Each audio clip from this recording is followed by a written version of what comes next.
கதிரா பாப்பாவுக்கு nuts powder வந்து காலியாயிடுச்சு. இது எப்பவுமே நான் ஹோம்மேடா தான் செய்வேன். அதுக்கு வந்து இன்னைக்கு எல்லாமே 100 கிராம் எடுத்திருக்கேன். பாதாம், அப்புறம் முந்திரி, நிலக்கடலை, அப்புறம் வந்து கொஞ்சமா வால்நட் எடுத்துக்கிட்டேன்.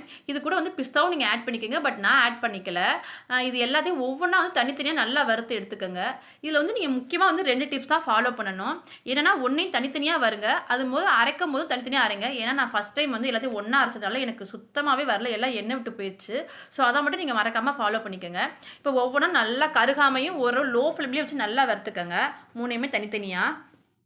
எப்பவுமே வால்நட் மட்டும் கொஞ்சம் மெஷர்மென்ட் படி கொஞ்சம் கம்மியா எடுத்துக்கங்க. ஏன்னா, அதுல வந்து ஆயில் கன்டென்ட் வந்து அதிகமா இருக்குமா? ஸோ வந்து கொஞ்சம் எடுத்துக்கிட்டா போதும். இப்போ வந்து எல்லாத்தையும் 4யுமே தனித்தனியா நான் வறுத்து எடுத்துக்கிட்டேன்.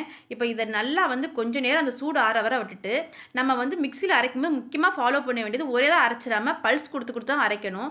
அப்பதான் வந்து நல்லா பவுடர் ஆகும். இப்போ வந்து 4யும் நல்லா அரைச்சா இந்த மாரி வந்து சூப்பரா பவுடர் ஆயிரும். நீங்க 1 ஸ்பூன் குழந்தைங்களுக்கு குடுத்தாலே